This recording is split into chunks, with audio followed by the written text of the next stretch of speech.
We're coming to you from the beautiful library of the Timor Hall Primary School in Plumstead in Cape Town.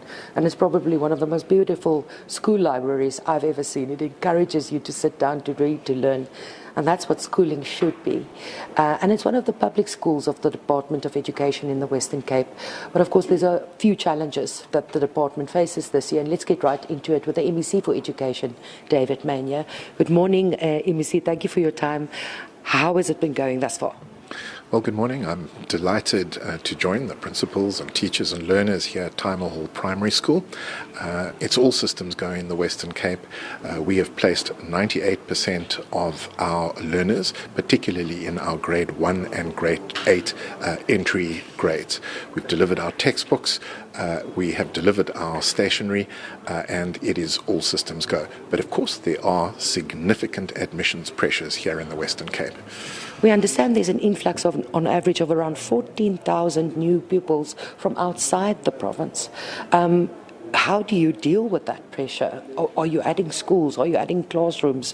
How do you handle that pressure? We are under significant admissions pressure, and it's precisely for that reason that we launched our Rapid School Build program, where we are building more schools faster than ever before. We will add 9 new schools and 265 classrooms this year to deal with the admissions pressure.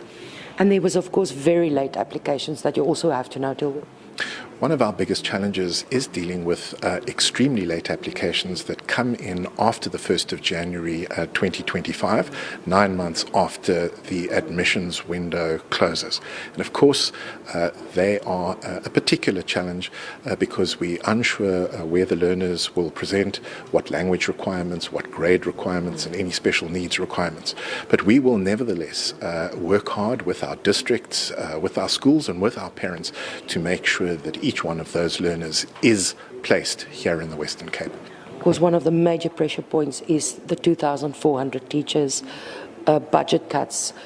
How are you going to deal with it? We've heard a lot of people say plans should be made, budget should be moved.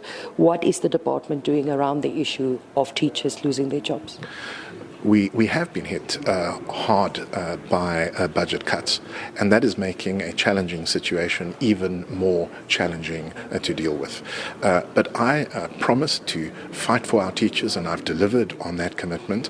And after further reprioritization of our budget, I can announce that we will be making 477 new growth posts available, and those posts will be allocated principally to new schools and then to schools under significant pressure absorbing new learners.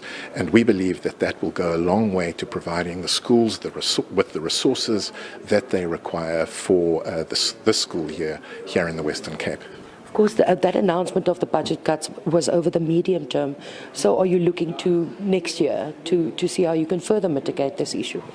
We're currently in the budget process, and I'm going to be working hard with the national government, but also with provincial government to mobilize the resources that we need in order to stabilize the education system here in the Western Cape. What are you looking forward to, and what are you a bit concerned about for the education year? I'm obviously looking forward to the new school year. We are going to have a razor-sharp focus on improving learning outcomes, particularly in the foundation phase and particularly in maths and science in the higher grades. But of course, we are continually under admissions pressure. And so I think the big challenge of this year will also be to mobilize sufficient resources so that we can build more schools and employ more teachers so that we are able to place all learners who apply for a place here in the Western Cape. Thank you very much. MEC for Education, David Mania, speaking to us about what he looks forward to and the challenges, of course, as he said there, the issue of the loss of 2,400, possible loss of 2,400 teaching posts. Mitigation has been put in place, and as he said, their budgeting is underway, and they will be looking sharply at this issue, looking to find funds to ensure that enough educators stay in the system.